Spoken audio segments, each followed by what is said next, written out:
দেখেন অনেক রকম বিতর্ক বারিশকে নিয়ে মাঝে মাঝে হয়। আমার হেলিকপ্টার প্রতিষ্ঠানটার নাম হচ্ছে ফ্লাইটেক্স এভিয়েশন। দর্শক, বাংলাদেশ প্রতিদিনের বিশেষ সাক্ষাৎকারে আপনাদের সবাইকে স্বাগত। আজকে আমাদের অতিথি হচ্ছেন আলভি রায়হান সীমান্ত।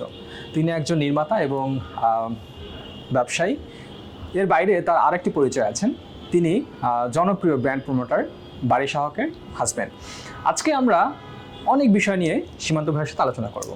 মিডিয়াতে আসা হচ্ছে আমি আসলে যখন পড়াশোনা করছিলাম আইইউবিতে, তখনই আমার মিডিয়ার প্রতি আলাদা একটা ভালোবাসা তৈরি হয় এবং আমি ফিল্ম মেকিং নিয়ে পড়াশোনা করি। আমার ডাবল মেজর ছিল, অ্যাকাউন্টিং এবং ফিল্ম মেকিং দুটাতেই পড়াশোনা করি। তারপরে ওইখানে থাকতে থাকতেই আমি বিভিন্ন রকম ডকুমেন্টারি বানাতে শুরু করি। এভাবেই আসলে আমার মিডিয়াতে শুরু।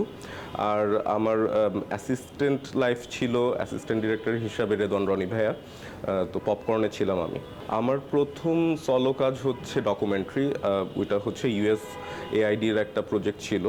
ওই প্রজেক্টটা পুরা পৃথিবীতে প্রায় 112টা দেশে ছিল, তো বাংলাদেশ থেকে আমি থার্ড হয়েছিলাম গ্লোবালি। বর্তমানে আমি ব্যবসা করছি এবং পাশাপাশি বিজ্ঞাপন নির্মাণ করছি। এই মুহূর্তে আমার হচ্ছে দুইটা রেস্টুরেন্ট আছে, একটা প্রোডাকশন হাউস আছে যেখান থেকে হচ্ছে বিভিন্ন রকম ইভেন্ট, বিজ্ঞাপন এগুলো করা হয়, সেলিব্রিটি এন্ডোর্সমেন্ট করা হয়। পাশাপাশি আমার একটা এভিয়েশন আছে, ওইখান থেকে আমরা হেলিকপ্টার সার্ভিস দিচ্ছি।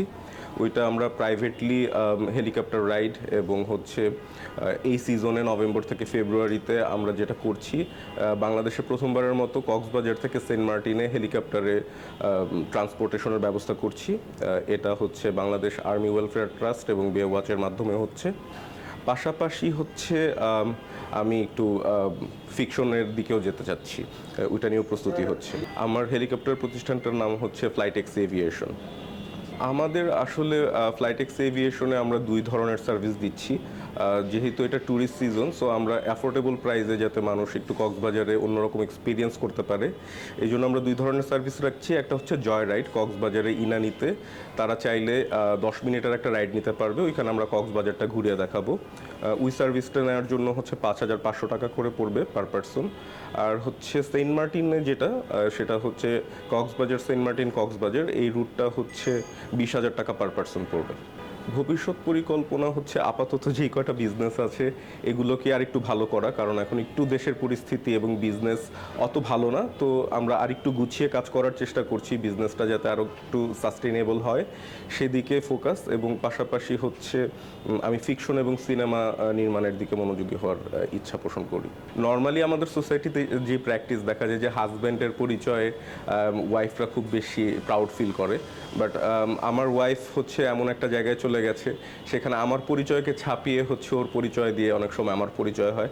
আমি এটা হাজব্যান্ড হিসেবে খুবই এনজয় করি এবং প্রাউডও ফিল করি যে আমার পার্টনার এত ভালো করছে, যে কারণে আমার থেকে তার নামটাতেই বেশি ব্যবহার হয়। এটা আসলে আমরা সাধারণ যারা দর্শক আছি তারা মিডিয়াকে একটু অন্যভাবে চিন্তা করি। আমার যেহেতু ব্যাকগ্রাউন্ডই মিডিয়া ছিল, সো আমি আসলে ব্যাপারটা জানি এই জায়গায় কাজের পরিবেশটা কেমন। এখানে আপনি চাইলে ভালোও থাকতে পারবেন, খারাপও থাকতে পারবেন। সো আমি বারিশকে তো অনেক ছোট থেকে দেখেছি, সো আমি কখনো ওকে এমন কোনো কাজ করতে দেখি নাই যেটাতে আমার কাছে মনে হয়েছে যে ওর মিডিয়াতে কাজ করা ঠিক না। এবং ও এমন এমন সেক্টরে কাজ করছে যে সেক্টরগুলো কিন্তু একদমই নতুন ছিল। এবং এইখানে ব্র্যান্ড প্রমোশনের কথা যদি বলি, ও কিন্তু অলমোস্ট ব্র্যান্ড প্রমোশনে আইকন হয়ে গেছে। সো অনেক মানুষ ইন্সপায়ার হয় এবং যেই কাজটা, এই কাজটা যথেষ্ট ডিসেন্ট এবং রেসপেক্টফুল আমার কাছে মনে হয়। দেখেন, একটা মানুষ যখন গ্রো করবে তখন তার যেমন শুভাকাঙ্ক্ষী থাকবে, তার নিন্দুকও থাকবে, এটাই স্বাভাবিক।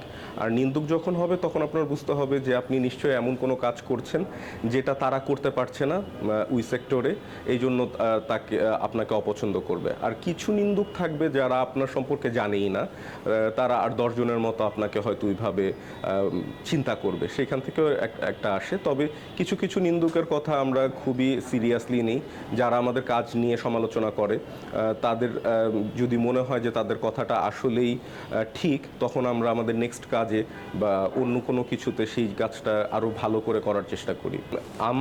আমি কিন্তু একবার মিডিয়া থেকে আসলেই অনেক দূরে সরে গিয়েছিলাম, কারণ আমি অ্যাজ এ ডিরেক্টর হিসেবে যখন কাজ করা শুরু করেছিলাম আমি তখন দেখেছি এটা খুবই চ্যালেঞ্জিং।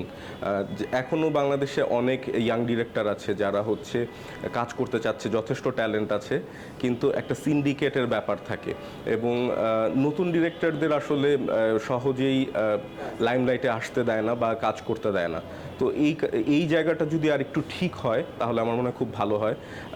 আমাদের যদিও একটা পরিচিতি আছে, কিন্তু এরপরও কিন্তু আমাদের একটা স্ট্রাগল আছে, বিকজ ফিকশন এবং হচ্ছে যদি কমার্শিয়ালের কথা বলি, এই দুইটা ইন্ডাস্ট্রি খুবই আলাদা এবং এইখানে ডিরেক্টরের সাথে আপনার প্রডিউসার, প্রোডাকশন হাউস, ইভেন আর্টিস্টদের সাথে কত ভালো সম্পর্ক, এটাই অনেক বেশি ম্যাটার করে। আপনি কতটা ক্রিয়েটিভ, আপনার গল্প কত ভালো, এটা সবসময় দেখা হয় না, এটা একটা দুঃখের জায়গা।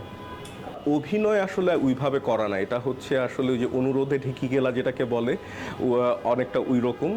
আমার কিছু ফ্রেন্ড আছে যারা ডিরেক্টর, বড় ভাই আছে ডিরেক্টর, তারা মাঝে মাঝে আমাকে বলেছে তুমি অতিথি চরিত্র হিসেবে এই কাজটা করো। তো সেই অনুরোধের ঢেকি গেলা হিসেবে এই কাজটা করা, আমি নিজেকে অভিনেতা বলে পরিচয় দিতে চাই না। এটা হচ্ছে জাস্ট একটা মেমোরিজ, এক্সপিরিয়েন্স, দ্যাটস ইট। দেখেন, অনেক রকম বিতর্ক বারিশকে নিয়ে মাঝে মাঝে হয়। কিছু বিতর্ক আছে ভিত্তিহীন, সেগুলো নিয়ে আমরা চিন্তা করি না। তবে কিছু বিতর্ক আসলে অনেক কিছু ছাপিয়ে যায়, তখন দেখা যায় যে বারিশও মাঝে মাঝে কিন্তু আপসেট হয়ে যায়।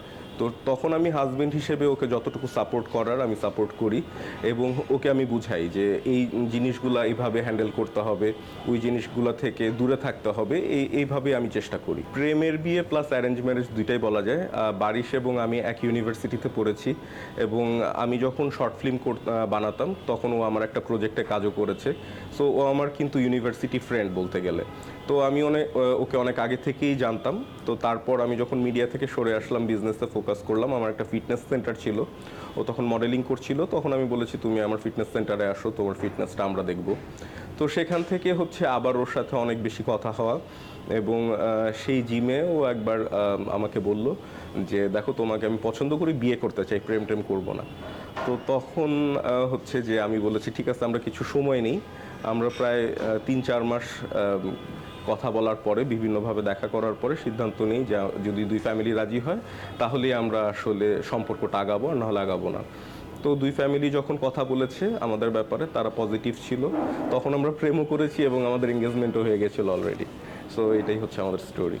ওয়াইফ হিসেবে বারিশকে 100-তে 110 দিতে হবে। অনেকে মনে করে যে ও সারাদিন কাজ করে, ও আসলে কিভাবে ঘর সংসার সামলায়। এখন এক একজনের পদ্ধতি এক এক রকম। ও যেহেতু মানে টিপিক্যাল ওয়াইফের মতো না, ও রান্না করবে, ও সব কিছু করবে প্রতিদিন, এটা ওর পক্ষে সম্ভব না, ওর কাজটা যেমন। বাট ঘরে হচ্ছে আমার মা বাবা বা বাচ্চা সবাইকে কিভাবে গুছিয়ে রাখতে হবে সেই জন্য কিন্তু ও সব ব্যবস্থা করে রেখেছে। যেমন আমাদের আলাদা কুক আছে, বাচ্চাকে দেখার জন্য বেবি সিটার আছে, এবং আমার মা বাবাকে দেখার জন্য আলাদা লোকজন আছে। তো আমরা এইভাবেই আসলে সেট করেছি। ও যখন বাইরে যায়, বাইরে যাওয়ার আগে বলে দেয় আজকে কি রান্না হবে, বাবুকে কিভাবে টেক কেয়ার করতে হবে। ও ফোনে সবসময় খোঁজ খবর নিতে থাকে যে বাসায় কি অবস্থা। সো এই জায়গাতে মানে আমি মনে করি ও খুবই পারদর্শী। মা হিসেবেও ও যথেষ্ট ভালো, মানে পজিটিভ মা আমি বলবো, যে সে তার সন্তানের মানে কি বলে চুন থেকে নুন খুঁজতে দেয় না।